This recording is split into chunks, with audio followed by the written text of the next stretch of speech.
Ladies and gentlemen, welcome to the content patch for the 16th of October 2013. My name is TotalBiscuit with today's gaming news and comment. Coming up in the show, Watch Dogs has been delayed till 2014, and Mass Effect 4 will not in fact include Commander Shepard. All this in the OZ Remix track of the day is coming your way right about now.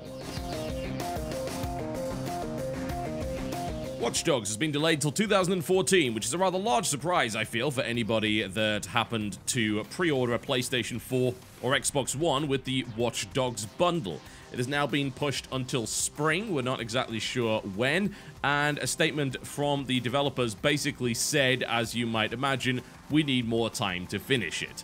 They described it as a tough decision and said that they've adopted the attitude that we will not compromise on quality. As we get closer to the release, as all the pieces of the puzzle were falling into place in our last push before completion, it became clear that we needed to take the extra time to polish and fine-tune each detail. Which is, let's be honest, exactly what you would expect. This has definitely been met with some dislike, as you might imagine. Some people were very excited about the game and are certainly disappointed, and has been met with a bit of confusion, actually, from those who pre-ordered the Watch Dogs bundles from various retailers, including Amazon. A statement from Amazon states that they will, in fact, be honoring the bundle, although they haven't stated exactly how they plan on doing it. And a similar statement from GameStop indicates that they will be honoring the deals and will be sending out the game later on, or allowing customers to switch over to a different version of the bundle. Alright, well, I'm going to be honest, I'm entirely fine with Watch Dogs being delayed. I am more than fine with that, in fact. I'm fine with any game that comes out in November being delayed, because November is a goddamn hell month for games. It's really, really bad for anyone in the industry who's supposed to be critiquing or reviewing or whatever, because it just becomes a pain in the ass to try and keep up with everything. It's a pain in the ass for gamers because they have to make choices. They don't get to buy all of those great games all at once because they probably can't afford to do so, and as a direct result, you get this just absurd free-for-all in November, where everyone is just vying for the Christmas money. So I'm fine with them bumping it to spring, and the reasoning is exactly what you would expect.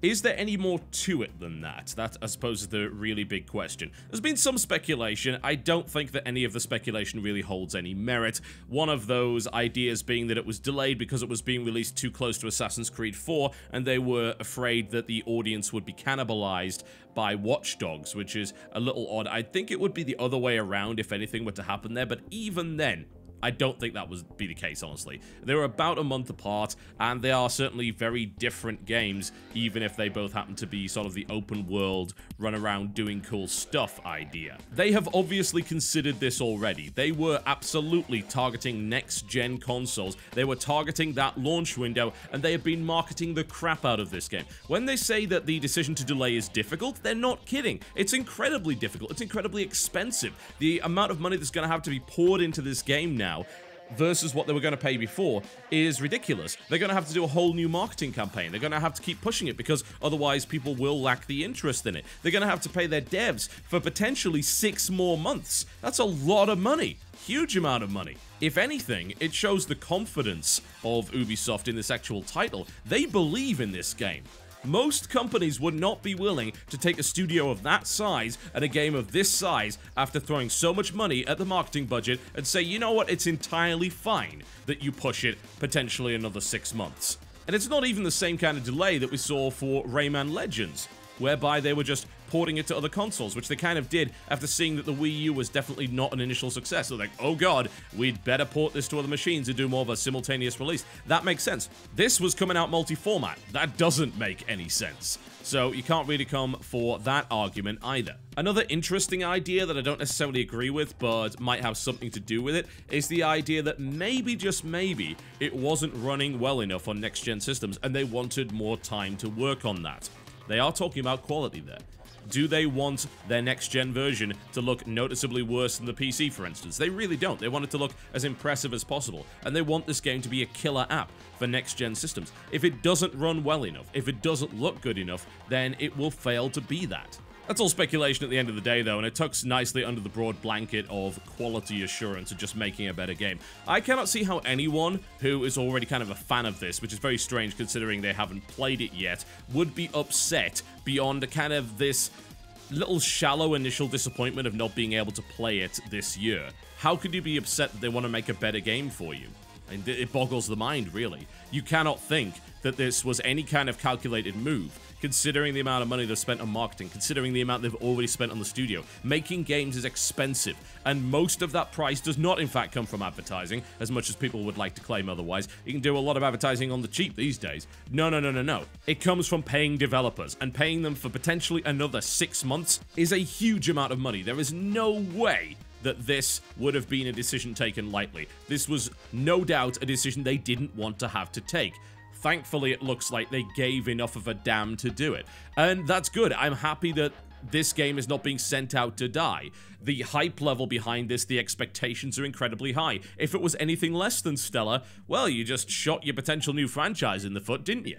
And as much as I don't really want to see Watch Dogs become a franchise, that's kind of the Ubisoft way of doing things, so that's the business decision they were making. Thankfully, their interests at this point line up with the consumer in not wanting a subpar game to be released under this particular brand. So I am absolutely happy with it, and I'm looking forward to seeing what that extra polish will do. Bear in mind, though, there's a nasty sting in the tail. You took an extra 6 months, it better be bloody perfect by the time it comes out, or you're going to get skewered. So the expectations have just suddenly risen once again.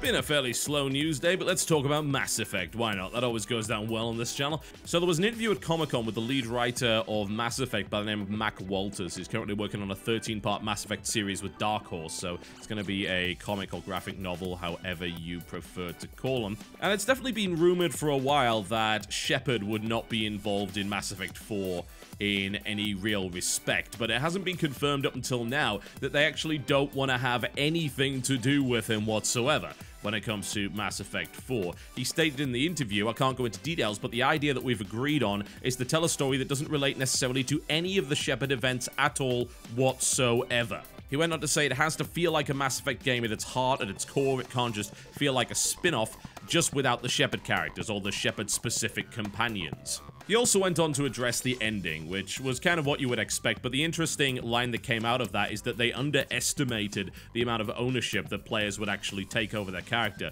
which is a little strange, to say the least, a little strange indeed. I guess perhaps it's what ends up occurring when you are on the inside, when you're the guy developing that character over the course of a number of years. You don't really understand that other people actually have a different look at what Shepard is, because they have their Shepard. It's like, it's my Shepard. It's not your Shepard. It's not the canon Shepard. It's my Shepard. And this is what I did with them, even within the limited confines of the game. This is how my Shepard acts. This is how my Shepard looks. And that's, I think, one of the reasons why people disliked it. But it wasn't really the only one, and I mean, he goes on to say, you know, we addressed it as best we could with the extended ending, but I pretty much watched the entire game on YouTube now. I boycotted that game, and actually I'm kind of glad I did, considering I watched the ending. I'm like, wow, if I'd played this, I would have been infuriated by that ending, because it basically cancels out everything that I've just done, and the way that the entire game built up this notion of gathering allies and war assets, and how it made no bloody difference to the end of the game whatsoever. What an infuriating thing. And you know, when I watched the endings of that game, I was like, wow, it gives you no context to any of these decisions. Not only are they all pretty rubbish, bad choices, but you're given no context, you're given no information, and you're essentially forced to choose right then and there. It's like everything you've done in the last few games has led up to this moment where the ending has nothing to do with anything that you've just done. There's people that explain this way, way better than me, honestly, that have done really good breakdowns of the ending, and I'd strongly recommend that you actually watch them. But I still don't think that, at least publicly, it seems like BioWare actually understands the problem that their ending had, and that's a bit unfortunate. But back to the point at hand.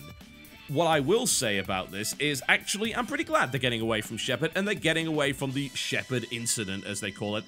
Here's the thing. You can't really build anything around it, eh?